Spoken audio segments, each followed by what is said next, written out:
Se on Teemu täällä morjesta. Jälleen kerran reagoida uuteen kappaleeseen, tai ainakin mulle uuteen kappaleeseen. Ja äänestyksen perusteella, minkä pistin tuon yhteisösivuston kautta täällä YouTubessa, siellä äänestyksessä voittajaksi päätyi Unlucky Morpheuksen kappale Black Pentagram.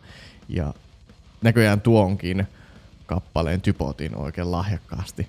Joten pahoittelut siitä yhtyeelle ja teillekin myös, jos siitä aiheutui mielipahaa. Mutta jatketaan vaan ja reagoidaan tohon nyt piakkoin. Tässä vaiheessa haluan kuitenkin kiittää ensinnäkin, mikäli ootte hiljattain tilannut kanavan. Ja myös jos oot pidempäänkin ollut tilaajana tällä kanavalla, niin iso kiitos siitä. Juuri rikkoitui tuo maaginen 1000 katsojan raja. Ja tää 1000 seuraaja on nyt jo tässä vaiheessa motivoi tosi paljon jatkamaan eteenpäin tämän kanavan suhteen.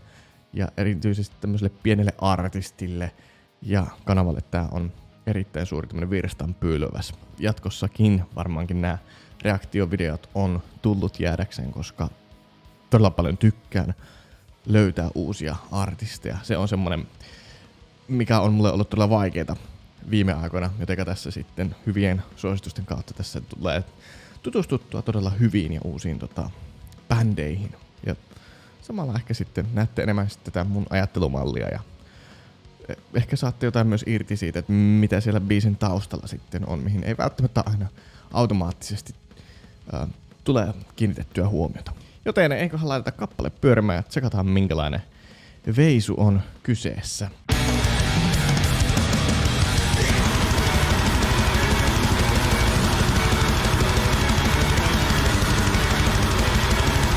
Wow.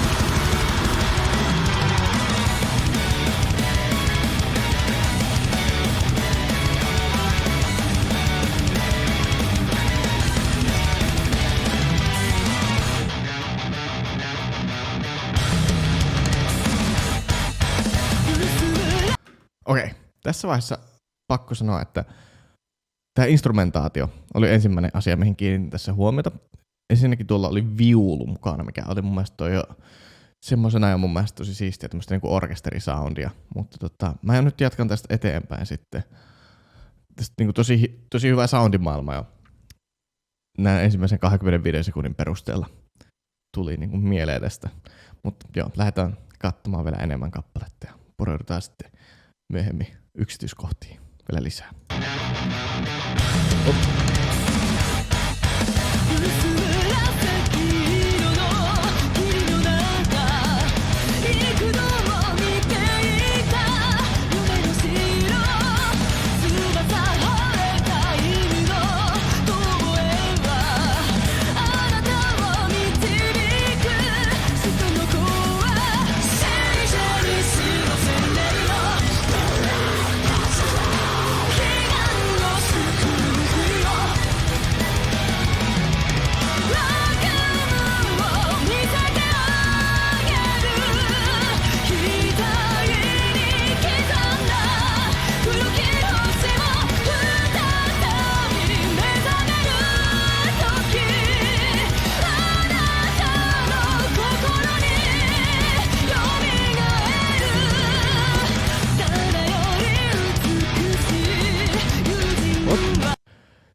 Tämähän oli tosi freshia, niin kuin näihin aikaisempiin verrattuna, mitä on nyt tässä reagoinut.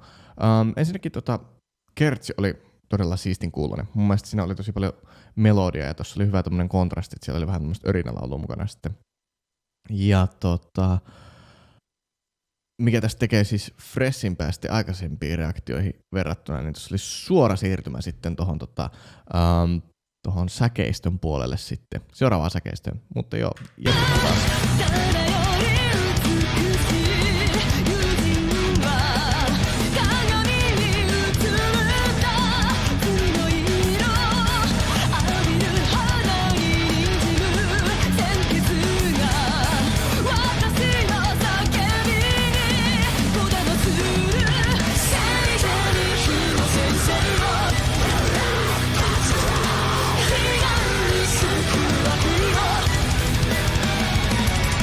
No!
Okei, no toi siis...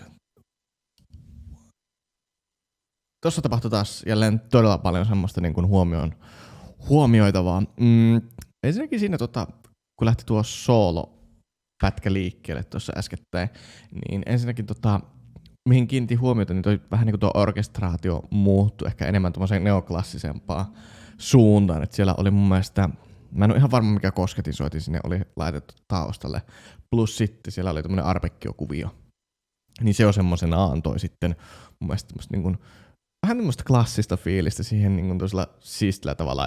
En pysty suoraan niin kuin, sanomaan, mikä säveltäjä siinä heti oli niinku referenssinä, mutta ehkä siinä niinku tuommoinen barokki-aikakausi tuli ehkä enemmän niinku mieleen siitä.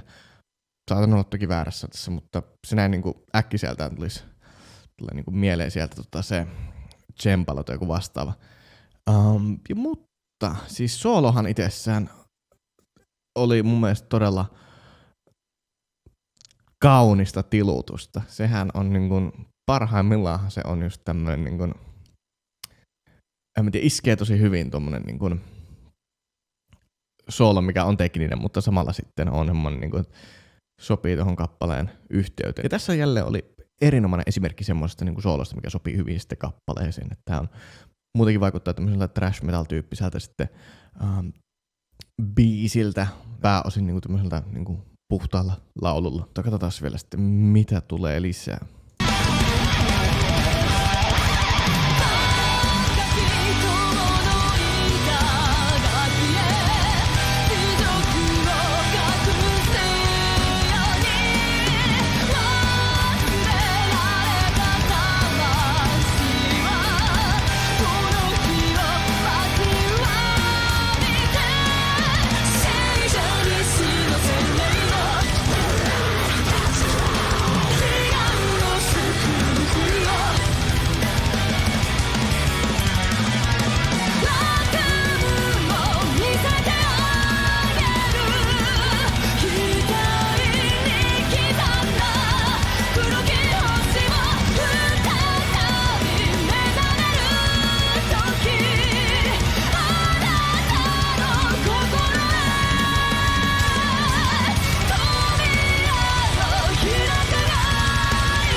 Nice.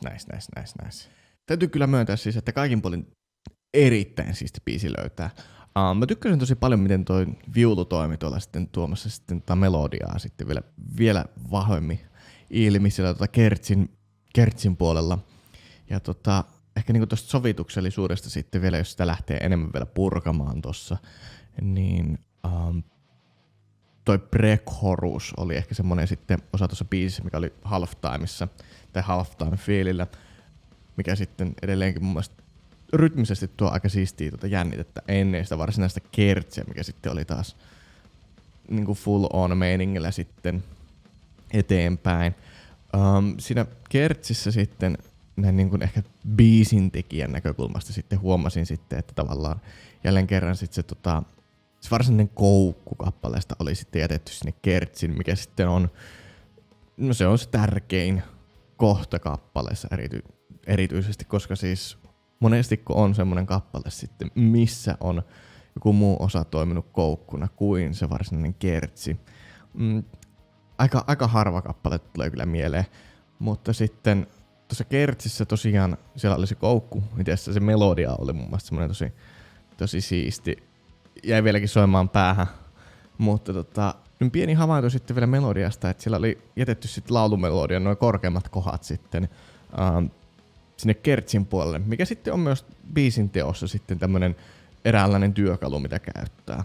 Ja mihin ainakin itse myös kiinnitän aika paljon huomiota näin niin kuin biisin tekijänä sitten, että sinne sitten säästellään. Toki muutamia poikkeuksia siinä on, missä näin ei ole tehty, mutta erityisesti tässä sitten, jos te lähtee niin näin, niin analysoimaan tuosta niin biisintekijän näkökulmasta, niin toi on sitten se, mihin kiinnitin huomiota. Muuten kokonaisuudessa mun mielestä oli tosi mielenkiintoisella tavalla sitten sovitettu, koska sillä oli kitarassa tapahtui mun mielestä tosi makeeta kamaa sitten.